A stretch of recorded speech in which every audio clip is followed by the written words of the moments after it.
Now we're moving on from 430.22 into 430.23 to size conductors now to a wound rotor motor.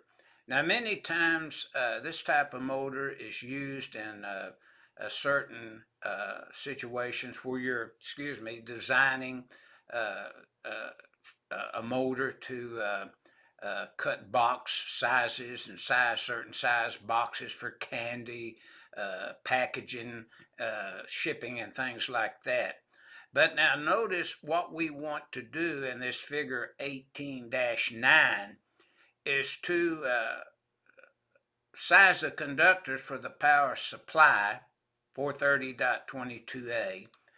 Then we want to come down and size the secondary conductors of 430.23a.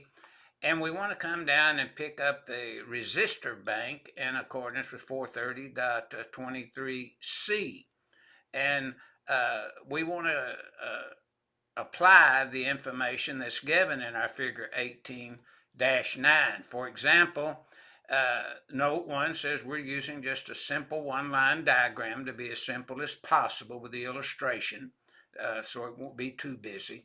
And then the motor has a rating of 38.5 amps for the secondary conductors, note 2. And then note through for sizing the overcurrent device, we're going to be reviewing 18-25A through D on down the line in accordance with table 430.52, but we'll review that later. Right now, we're just wanting to size these supply conductors, secondary conductors, and resistor bank conductors used at a continuous duty rating. So naturally, we're going to be reviewing page 3, I think 315, and we'll be looking at our table 430.23c. So with that in mind now, we want to go ahead and look at the illustration itself. Now, reviewing the illustration, we're going to size the conductors for the power supply conductors.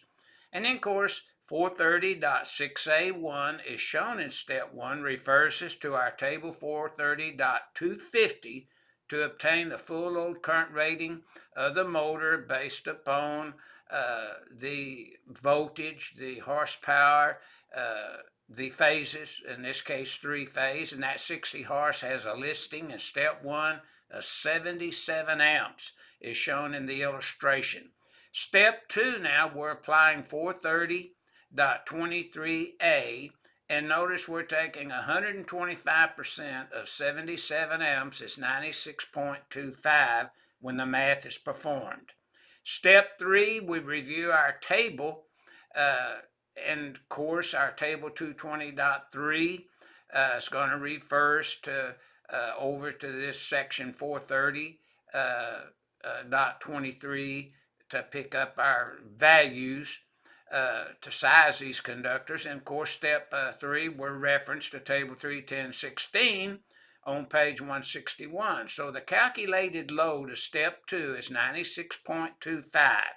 So that would be number 3 THW copper conductors, good for 100 amps from the 75-degree column in table 310.16 on page 161 of the code. So the solution, THW copper conductors are rated at 3 AWG. Now, moving over and sizing the motor's secondary conductors right next to sizing the motor's power conductors. Again, 430.6A1 and table 430.250 is used, and of course the nameplate is used for this. We're told that in this section. So 38.5 at 125% in accordance with 430.23a is in Apple. We come up with 48.13. Again, we always recommend that the golden rule be applied, 310.14a3, informational note 2, which references to table 310.16 when we calculate the load.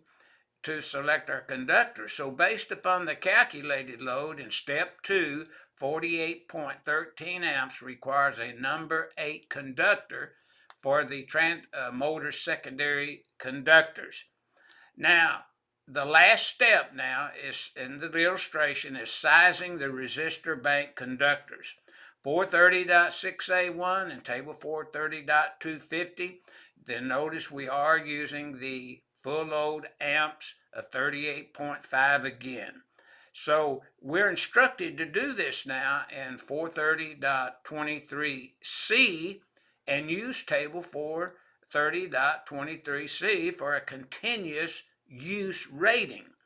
So selecting the conductors now, again, we take in step 3 the 42.35 amps that's calculated in step 2, and we select number 8 THWN copper conductors, and that's what the solution is pointing out, that the THWN copper conductors are required to be number 8.